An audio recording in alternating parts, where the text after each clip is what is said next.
Good morning. I'm Wally Dietz, the Director of Law for Metropolitan Government of Nashville and Davidson County. With me is Associate Metropolitan Attorney Allison Bussell. Allison heads up our very strong litigation group in Metro Legal. And we're both here to speak about the injunction that was issued yesterday and to answer your questions. We appreciate your being here. We know it's a very busy time, so thank you for coming. Our system of government is based on checks and balances. When one branch of government violates the Constitution or overreaches, our independent judiciary is designed to step in and protect constitutional rights and the public interest. That is exactly what that three-judge panel did yesterday. In passing the Metro Council Reduction Act, the legislature was guilty of egregious overreach. The governor sided with the legislature. We had no choice but to go to court and protect Metro's rights and the public interest in having an orderly election. We are very grateful that the court heard the case and ruled expeditiously.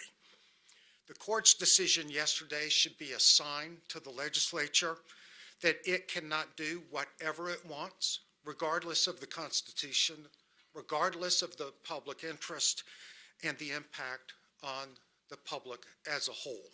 We're hopeful that they will pay attention to this ruling. I'd now ask Allison to step up. Good morning. I'm just going to give a brief overview of what the court ruled yesterday. So the Metro Council Reduction Act that we challenged in this lawsuit does two things. In Section 1A of the Act, the legislature set a cap on the size of metropolitan councils at 20 voting members. In Section 1B of the Act, the legislature imposed impracticable requirements on Metro Nashville specifically to draw new districts, cutting its council size at least in half. And those requirements were to do so immediately in advance of the May 18th qualifying deadline. Yesterday, a three-judge panel enjoined the second of those provisions. The court agreed with Metro that the provision imposing these immediate redistricting requirements illegally targeted Metro Nashville in violation of the local legislation clause in the Home Rule Amendment in the Tennessee Constitution. The court also agreed with Metro Nashville that the speed with which the act required this redistricting is impracticable and undermines the public interest. Now that those requirements have been enjoined, we look forward to all of Metro's claims being addressed in the ordinary course of the litigation. The three-judge panel has set a status conference for Monday, and we are ready to proceed. We're happy to take any questions.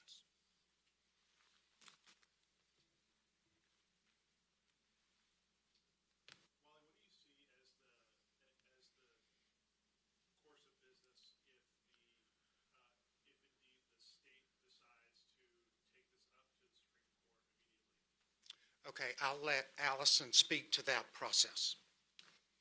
So if they want to ask the Supreme Court to review it, we think there are myriad reasons why the Supreme Court could potentially deny that review. The trial court ruling here was very narrow and very restrained. They enjoined only the parts of the act that imposed these immediate, urgent requirements. And we believe that the Supreme Court very well may decide that now that the urgency is gone, that this litigation through its ordinary course can address the merits of all of the claims. We also believe that the Supreme Court is likely to see that just a year ago, the state essentially made the opposite argument in the Moore versus Lee litigation when it said you can't take steps that interfere with an election this close to the election itself. In fact, that case was proceeding along a very similar election cycle as our case, and that Moore versus Lee ruling covered numerous pages of the trial court's opinion. So the trial court certainly agreed that interfering with an election at this late stage would be detrimental to the public interest. So we believe the Supreme Court very well may decline to accept the case on those grounds. What happens if the Tennessee Supreme Court agrees with the new law? So several things have to happen before they could do that. One is the state must appeal, and the state publicly said last night they were reviewing the decision and deciding whether or not to appeal. There are very good reasons for the Attorney General not to appeal this decision for all the reasons that Ms. Bussell just stated. Then, if they do decide to appeal, they have to have permission, and the Supreme Court does not have to accept the appeal. The Supreme Court has discretion to say, we're not going to take the appeal at this time. And we think that is the most likely result because, as we all know, the qualifying deadline is May 18th.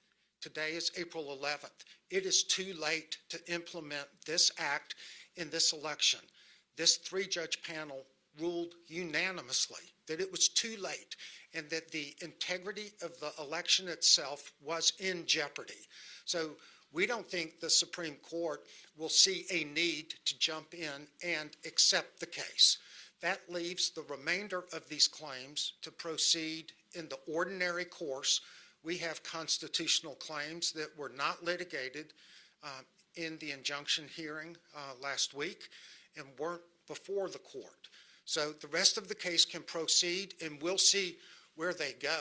But if the Supreme Court does not vacate this injunction, we will go forward with the election as originally scheduled, 40 council members with the districts that were drawn in January of 22, 15 months ago.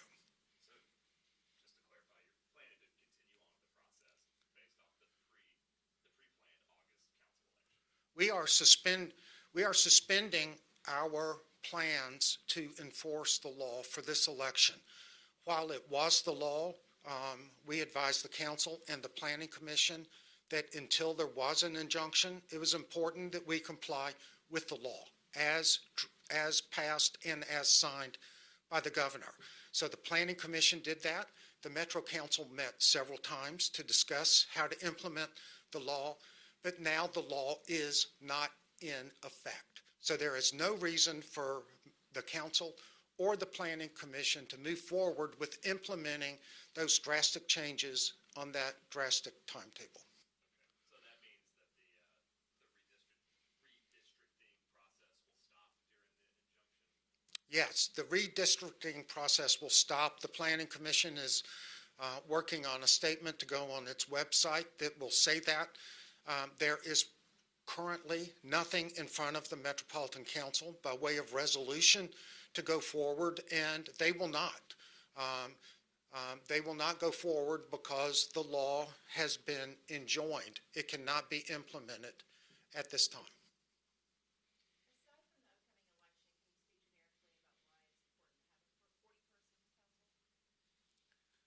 Why it's important to have a 40-person council? Because it's what the voters of Metro Nashville want. The brief history lesson here is in the first referendum to approve the Metro Council, the proposed council size was 21. A lot of voters, in particular African-American voters, were concerned that their rights would not be protected with that few number of council members. So the next charter proposal went to 40, and then in 1962 it passed with significant support in the African-American community. And so for 60 years, since April 1st, 1963, we have had a 40-member council. In 2015, the voters rejected a referendum to reduce the council to 27. It's important to have a 40-member council because it's what the voters of Metropolitan Nashville want. It should be the decision of the voters of Metropolitan Nashville to change that number if they so choose, and they can by referendum. Yes? To expand on that, and just given the context of this week and this fight over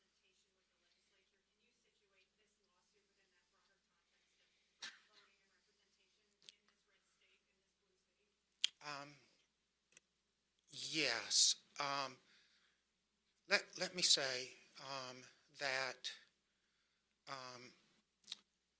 up until we filed this lawsuit, my sense is that people all over Nashville were feeling hopeless and powerless, that there was nothing they could do. They were concerned that the legislature had carte blanche to do whatever it wanted to do, and that it could punish Nashville as much as it wanted to, and there was nothing we could do about it. So the mere fact that we filed this lawsuit, we received expressions of support and gratitude from people all over Metro. And then winning the injunction yesterday affirms that the legislature does not have carte blanche. We believe that this should redefine the relationship between the legislature and the metropolitan government. So in the broader scheme of things, looking at the relationship, it's really important that the state of Tennessee and metropolitan Nashville have a good, healthy relationship. We actually believe this ruling can help improve that relationship and rebalance the powers. Steve. Given that there's still constitutional claims to litigate, if the Supreme Court were to vacate the injunction, is there time to litigate those constitutional claims in time to implement this in this cycle? Good question, Ms. Bussell. We would say no to that, and that's precisely one of the reasons we would suggest that the Supreme Court may not take the case, because there just really isn't anything that can be done with this act as it is currently written to implement it for this election cycle. We took the position we couldn't do it as it was written without the injunction. It certainly can't be implemented now on what would even be a more delayed timeline. So we would submit that even if the court were to reverse the injunction or lift the injunction, so to speak, any remedy that would flow from that could not affect this election cycle.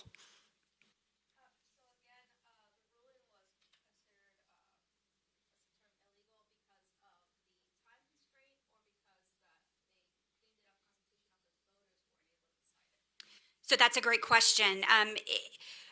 In the injunction analysis, the court looks at 4 different factors. Those are the likelihood of success on the merits of the claims, and then the potential harm of an injunction to the state, which would be the party opposing the injunction, the harm to Metro if an injunction were not granted, and then the public interest. What interest does the public have either way? And in analyzing each of those factors, the court found unanimously that the public interest weighed in favor of an injunction here because of those timing requirements that you are mentioning, because you can't shift the rules that close to an election. People need more certainty. People need to know what district they're voting in. People need to know if their voter registration card is reading correctly. So for that reason, on that public interest factor, they found that an injunction was necessary. On the likelihood of success argument, however, the timing was not the problem necessarily. The problem was the Section 1B of the Act, which imposed these requirements only on Metro Nashville, violated the Home Rule Amendment, because you can't have legislation that is local in form or effect imposed on one locality without voter approval or local legislative body approval. So the answer is kind of both. They agreed with us from a legal perspective that our claim was likely to be successful, and then they also found that the timing provisions created myriad problems and that the state really had no interest at all in imposing those unreasonable timing requirements.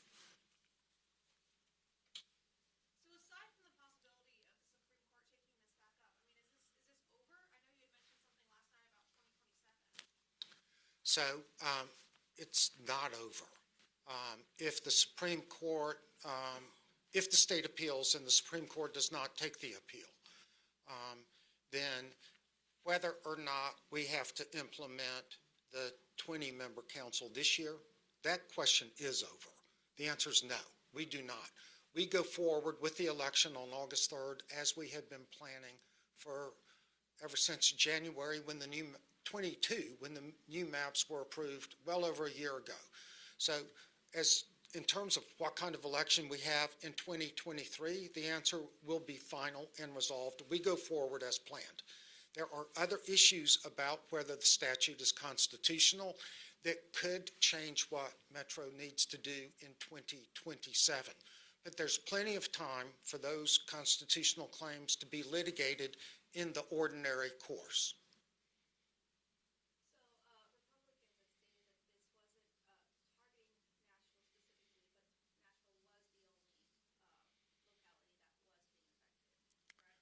The court agreed with our argument that this bill targeted Metro Nashville. We put on proof from the legislative record that Nashville was the only local governing body that was affected. The court agreed with that argument, so we won that point, and that's what led to the finding that Section 1B, which changed the rules for this election in the middle of the election, that section was unconstitutional. Some people have said the Home Rule Amendment is not applicable anymore, that we would never win a case on the Home Rule Amendment again. Well, we proved them wrong. We had a 3-0 decision from judges across Tennessee saying the Home Rule Amendment is very alive. And to the extent the legislature targets Metro and only Metro, that legislation is suspect.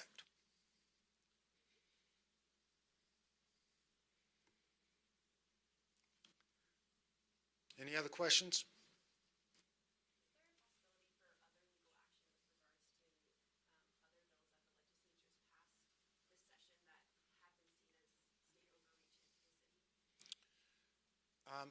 Yes, there is a possibility. What is clear is that in January, legislators launched an assault on Nashville with bills that affect the council, the authorities, our ability to do several things, where it appeared that Metro was the only target of that legislation. We have now succeeded in blocking, at least this year, the implementation of one of those bills.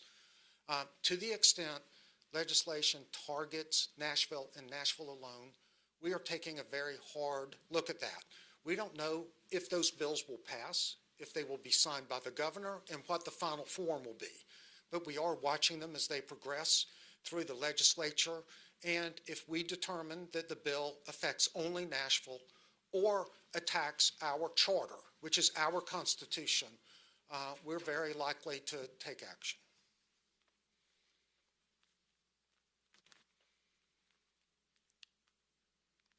All right. We appreciate your time. Thank you very much.